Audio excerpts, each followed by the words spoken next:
Suivons-nous la technologie?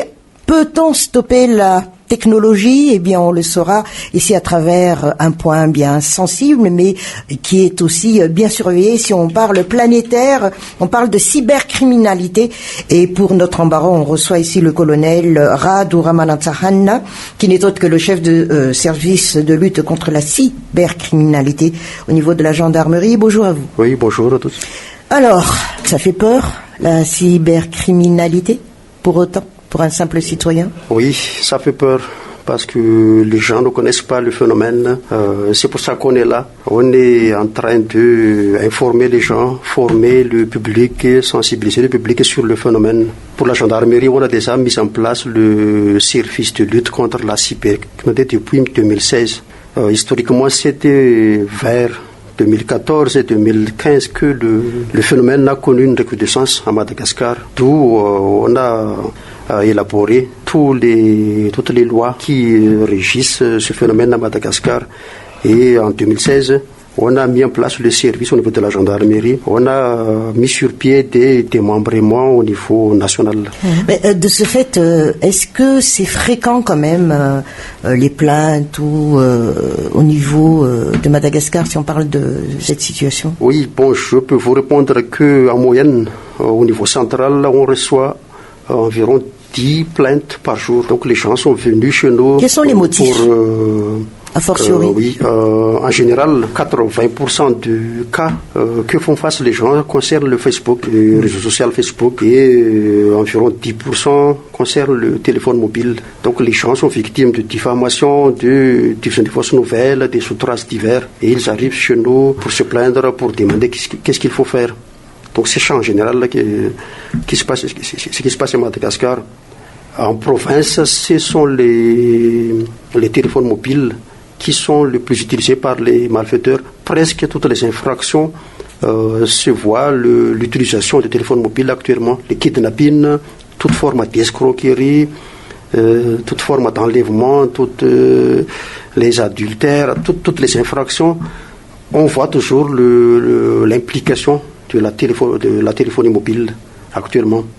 Et c'est-à-dire que notre pays ne maîtrise pas pour autant l'exploitation, l'utilisation de la technologie? Pas forcément une question de maîtrise ou non, mais je pourrais expliquer que la technologie évolue très vite à Madagascar et il n'y a pas trop de mesures d'accompagnement pour le public, donc l'utilisateur de ces technologies. La plupart des cas que nous traitons au niveau de la gendarmerie, on a constaté que c'est par méconnaissance, par la non-maîtrise de technologie, ce sont les causes fréquentes des infractions commises à Madagascar. Par exemple, les Facebookers ne savent pas que c'est pas bon de partager des photos, c'est pas bon d'envoyer, partager des codes à n'importe qui. Pour les utilisateurs de mobile banking, les gens ne maîtrisent pas comment on envoie. Il faut avoir une petite discrétion au niveau des kiosques. Il ne faut pas prononcer à haute voix le montant, le numéro de téléphone, à qui il envoie la somme. C'est ça que les gens mal intentionnés profitent pour avoir de l'argent, pour citer de l'argent. Il y a beaucoup de formes d'infractions et la plupart de ces cas nous ont expliqué que c'est par méconnaissance des utilisateurs. Et qu'est-ce qu'il faudrait faire alors? Au niveau de la gendarmerie, on essaie d'éduquer le public autant que possible. On a des petites brochures pour sensibiliser le public sur les réseaux sociaux, pour la téléphonie mobile, pour les mobile banking. On forme des gendarmes en province pour pouvoir être capable de prendre en charge le phénomène. Mais le plus important, c'est de sensibiliser le public. C'est pas notre mission à nous, à la gendarmerie. Quand l'affaire arrive à nous au niveau de la gendarmerie ou à la police, c'est plutôt la répression. Oui. Donc c'est déjà grave. Donc c'est pas seulement une mission qui incombe à la gendarmerie. C'est la mission de tout le monde, des éducateurs, des parents, du ministère de l'Éducation nationale, de la communication, de tout ce qui se charge de la technologie. Les partenaires de vente de ces appareils aussi également, sûr, non, il me semble. Bien sûr, et nous, parce que nous sommes au premier plan du phénomène, c'est à nous d'abord d'initier toutes les démarches qui permettent de sensibiliser le public. Nous, notre image, c'est plutôt répressif. On demande la contribution de tous pour une sensibilisation d'envergure à Madagascar. L'enjeu, c'est maintenant le danger en ligne. Auparavant, c'est le le manque de civisme et tout ça, mais là maintenant c'est le danger en ligne. On a même proposé d'inclure le module danger en ligne, comment se protéger dans la formation de base, pourquoi pas au niveau du primaire. Il y a 1 mois ou 2 mois, j'étais en contact avec la direction de l'éducation des masses et du civisme auprès du ministère de l'Éducation nationale. On a parlé de projets de sensibilisation. Donc on va commencer d'abord à partir des chefs fiscaux, des chefs SAP, des DREN, pour qu'ils connaissent au moins le phénomène, pour qu'ils puissent transmettre aux étudiants une petite notion d'abord. Et ce n'est pas à court terme. Oui, mais ça, c'est au niveau de l'éducation. Bon, on parle de l'enseignement.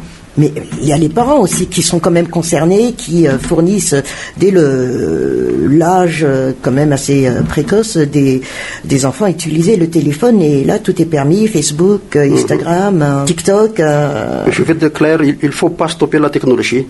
On est dans le cadre de mondialisation, on ne peut pas stopper la technologie à Madagascar, mais c'est à nous, les parents, le public, de s'adapter, de s'accrocher à cette évolution de la technologie. À partir des parents, c'est à eux de surveiller d'abord les enfants, c'est à eux d'abord de maîtriser la technologie et de surveiller les enfants et éduquer les enfants pour vivre avec cette technologie.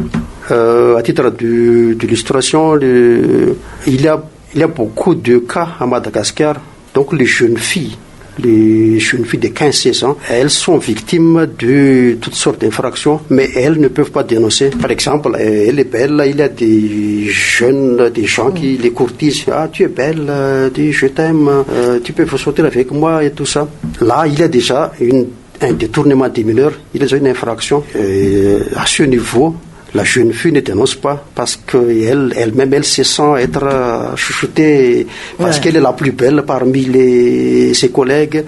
Donc, elle ne dénonce pas. Là, le ravisseur commence à augmenter un peu le rythme. Est-ce que tu peux m'envoyer des photos intimes de toi? Et elle commence à réfléchir, non, je ne peux pas faire ça. Là, le ravisseur commence à augmenter encore. Donc, je vais dénoncer à ta mère si tu ne m'envoies pas la photo. Menace. Oui, je connais ton école. Je connais où tu habites, tu vas me connaître. Ça arrive jusqu'à la menace de mort. Et là, elle commence à paniquer.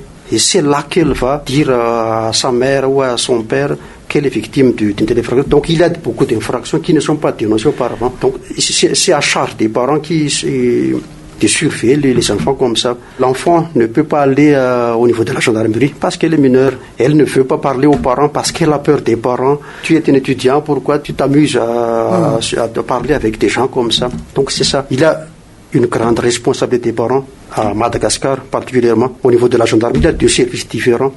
Le service de protection des enfants et des mœurs qui se charge des enfants et des personnes dites vulnérables. Donc les femmes ou les hommes victimes de violences basées sur le genre. Tout ça, il y a 2 services. Ouais. Et pour nous, le service de lutte contre la cybercriminalité, on se charge plutôt des majeurs qui sont victimes du phénomène des infractions assimilées à la cybercriminalité. Oui, mais quand vous dites répression, ça veut dire pénal après? Exactement, pénal. Nous, le service est rattaché à la direction de la police judiciaire. Donc on suit les règles de la procédure judiciaire. On est rattaché à la justice. Donc il y a des procédures judiciaires. Les gens, quand ils sont victimes d'une telle infraction, ils arrivent chez nous il faut qu'ils déposent une plainte. C'est ça la procédure. Ils déposent une plainte, on prend son audition, puis on cherche l'auteur de l'infraction, on fait nos investigations et on arrive à la phase de déferment. Donc on présente le dossier et toutes les personnes impliquées au tribunal. Donc c'est ça notre mission. Mais pas forcément arriver jusqu'au tribunal. Il y a des cas que les gens arrivent chez nous, donc ils nous demandent des conseils. Si on arrive à résoudre le problème à notre niveau, par exemple, son compte Facebook n'a pas été piraté, mais juste par fausse manipulation, on arrive à récupérer les comptes, on arrive à sécuriser les comptes, on lui remet les comptes, et là, il ne dépose pas une plainte. Il peut repartir tranquillement, sans déposer une plainte, sans aller au tribunal. Donc c'est ça. C'est ça notre mission. Mais dites-moi, bon, là au niveau donc plutôt des personnes majeures que vous intervenez, comme vous avez fait savoir, colonel, mais le phénomène de fake news, est-ce qu'on se plaint chez vous? Oui, il y a beaucoup. Et de quel genre de fake news? Est-ce que c'est plus politique ou diffamation? Ça fait partie des infractions courantes en termes juridiques. On appelle ça diffusion de fausses nouvelles. Il y a environ 23% des cas qui arrivent chez nous. Il y a beaucoup de cas. Mais là, il faut une plainte de celui qui se sent victime. Si c'est l'État, il y a le représentant de l'État, la direction de législation de contentieux auprès de la primature qui arrive chez nous pour déposer une plainte, qu'il s'agit d'une fausse nouvelle, etc. Il y a des sociétés qui ont des représentants juridiques qui arrivent chez nous pour déposer plainte. Il y a des parties. Et ça existe? Ça existe à Madagascar, comme je disais tout à l'heure. 23% quand même. 23% des cas concernent les diffusions de fausses nouvelles. Tout le monde peut être victime de diffusion de fausses nouvelles. Il y a même des particuliers qui voient sa maison vendue en ligne. Ah oui, oui. Mais il dit même qu'il ne connaît pas que sa maison n'est pas à vendre. D'accord, des choses comme ça. Le phénomène aussi de montrer la photo d'une certaine personne comme cela, même sans que cette personne ait d'histoire, entre guillemets, est-ce que c'est aussi une faute de particulier à particulier? Exactement, ce sont tous des infractions pénales.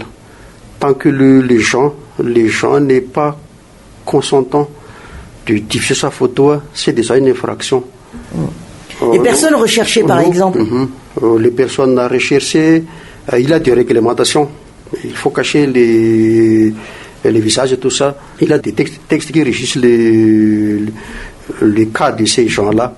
Mais nous respectons la présomption d'innocence et c'est ce qu'il faut respecter pour tout le monde. C'est ça, en quelque sorte, c'est déjà une sorte de vindicte populaire en ligne. Si des particuliers publient c'est dangereux quand même. C'est très dangereux. C'est déjà une vindicte populaire qui commence en ligne et qui peut être réelle après. Donc ce sont tous des infractions pénales. Il y a aussi l'utilisation des photos des autres sans son consentement. Ce sont des usurpations d'identité. Il y a des diffamations derrière. Il y a des outrages, il y a beaucoup d'infractions qui en découlent. Tout cela est alarmant, mais vous avez parlé aussi de déconcentration quand même dans les régions. Quelles sont les régions en ordre qui sont les plus concernées par cette cybercriminalité? À Madagascar, le phénomène peut se produire n'importe où à Madagascar. Donc la gendarmerie est actuellement en phase de déconcentrer la lutte. Donc on a formé des gendarmes, on a formé beaucoup de gendarmes et qui sont répartis dans tous les territoires. Dans tous les chefs-lieux de province, il y a une cellule de lutte contre la cybercriminalité. Au niveau du chef-lieu de région, des 23 régions, il y a des gendarmes. Au niveau des districts importants aussi, comme le cas de Nouspé, là où il y a beaucoup de touristes, il y a beaucoup de... Ça dépend quand même des lieux aussi. Oui. Lieux économiques. Oui, exactement. Ça fait partie de l'importance d'une zone. Donc toutes les régions, dans tout Madagascar, il y a des spécialistes maintenant qui peuvent prendre en charge le phénomène de cybercriminalité. Mais dites-moi, est-ce qu'on dépasse la frontière, notre pays, par rapport aux recherches, par rapport aux plaintes, réponses aux plaintes? Oui, il y a des gens qui se trouvent à l'extérieur de Madagascar et qui sont victimes de cybercriminalité. Et pour leur cas, ils envoient une procuration à quelqu'un à Madagascar pour porter plainte à son nom. Il y a aussi des auteurs des infractions assimilées à l'extérieur de Madagascar. Il y a ce qu'on appelle délégation judiciaire internationale. Donc si les deux pays ont une coopération judiciaire, on peut enquêter les gens à l'extérieur de Madagascar. Si ça relève de la justice, s'il y a une coopération judiciaire entre les deux pays, donc ça peut se faire. L'arrestation, l'extradition de ces auteurs vers Madagascar. Mais est-ce que ce sont surtout les nationaux qui sont concernés par cette cybercriminalité, si on parle de Madagascar, ou est-ce qu'il y a quand même des étrangers de passage ou des trafiquants? Oui, en général, ce sont les nationaux. Et ce ne sont pas les cadres supérieurs, mais ce sont les simples citoyens et qui ont des niveaux moins élevés. Donc c'est ça. C'est pour dire que c'est par la non-maîtrise du phénomène qu'ils sont devenus victimes du phénomène. Mais il y a des cas d'étrangers qui sont victimes, comme les cas des couples qui font de l'intrusion dans le compte de l'autre. C'est diffamé. Comme ça, il y a des cas d'étrangers comme ça. Mais en majorité, ce sont les nationaux qui sont victimes. 80% des cas concernent le Facebook. Donc ce sont les jeunes qui utilisent le Facebook qui sont souvent les plus victimes. Environ 11-12% concernent le mobile banking qui sont... Là aussi, c'est un autre phénomène. Oui, parce que c'est très pratique pour les malgaches. En particulier pendant la Covid-19. Tout le monde opte pour la vente en ligne, pour l'échange monétaire via le mobile banking. Et c'était très pratique et c'était très courant. Et en même temps, est-ce qu'on a des lois qui nous protègent par rapport à ça? Oui, depuis 2016, nous avons la loi 2014-006. Plutôt 2014, nous avons la loi 2014-006 du 17 juillet 2014 sur la lutte contre la cybercriminalité. Cette loi a été révisée en 2016 et il y a aussi le code de communication médiatisé qui peut prendre en charge ce phénomène. Aussi, il y a le code pénal, tous les anciennes lois qui restent en vigueur à Madagascar. D'accord. Chaque jour, chaque seconde, cette technologie ne cesse d'évoluer. Est-ce que nous sommes aptes, nous, par rapport à la lutte contre la cybercriminalité à Madagascar, de suivre ce rythme et protéger notre pays? Il faut des mesures. Il faut des mesures d'accompagnement. Il faut des sensibilisations d'envergure. Il faut des mesures par tous les départements ministériels, tous les responsables d'éducation, les parents, les chefs religieux, les parents. Il faut des mesures. Sinon, on sera avalé par ce phénomène d'ici 4 à 5 ans. On fera de notre mieux, mais nous sommes là plutôt pour la répression. Donc s'il n'y a pas de mesures préventives, donc on n'arrivera pas à tout résoudre. On va pas mettre tout le monde en prison. L'essentiel, c'est qu'on peut vivre avec la technologie, non pas de sanctionner des gens, de réprimer des gens. Si tout le monde arrive à maîtriser le phénomène, on sera tranquille, on ne travaillera plus, on joue aussi sur Facebook, comme ça. Et là, comme il n'y a pas trop de départements qui se chargent de la prévention, nous, en tant qu'OPJ, qui sont appelés à réprimer, nous initions la sensibilisation parce que nous sommes au devant du phénomène.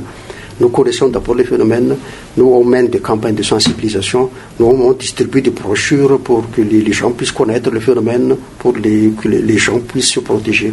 Bien, c'était votre embarras, colonel Rad Ramanathan. Merci encore une fois d'avoir partagé ce sujet quand même qui est assez sensible et qui peut amener à la dérive également au niveau sociétal. C'était votre embarras. Merci beaucoup.